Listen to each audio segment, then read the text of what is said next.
कोल्हापूर जिल्ह्यातील पूर परिस्थिती नियंत्रणासाठी कायमस्वरूपी उपाययोजना करण्याच्या दृष्टीने जिल्ह्याला जागतिक बँकेकडून निधी वितरित करण्याच्या अनुषंगाने आज जागतिक बँकेच्या पथकाने जिल्ह्यातील पूरप्रवण भागाची पाहणी केली।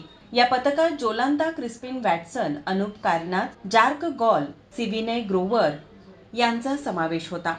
व्हीनस कॉर्नर, सुतारवाडा, आंबेवाडी, प्रयाग चिखली, राजाराम बंधारा व पंचगंगा नदीवरील शिरोली पूल तसेच ज्योतिबा डोंगरावरील गायमुख परिसरातील भूस्खलन परिस्थितीची व दुधाळी येथील महानगरपालिकेच्या एसटी प्लांटची पाहणी पथकाकडून करण्यात आली। यावेळी जिल्हाधिकारी अमोल येडगे यांनी जिल्ह्यातील पूर परिस्थिती, पंचगंगा नदीची राजाराम बंधाऱ्यावरील पाणी पातळी, पुरामुळे शेतीचे होणारे नुकसान, बाधित गावे, भूस्खलन होणारी गावे या विषयाची सविस्तर माहिती या पथकाला दिली।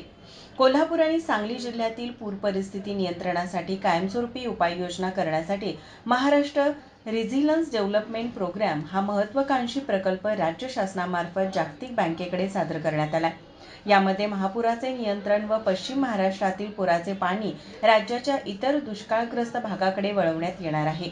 यातील 3200 कोटींच्या पहिल्या टप्प्याच्या निधीला जागतिक बँकेने मंजुरी दिली आहे। यावेळी राज्य नियोजन मंडळाचे कार्यकारी अध्यक्ष राजेश क्षीरसागर, जलसंपदा विभागाचे अधीक्षक अभियंता अभिजित मेत्रे, स्मिता माने, कोल्हापूर महानगरपालिकेचे जल अभियंता नेत्रदीप सरनोबत, उपविभागीय अभियंता प्रवीण पारकर, जिल्हा आपत्ती व्यवस्थापन अधिकारी प्रसाद संकपाळ यांच्यासह संबंधित विविध विभागांचे अधिकारी उपस्थित होते।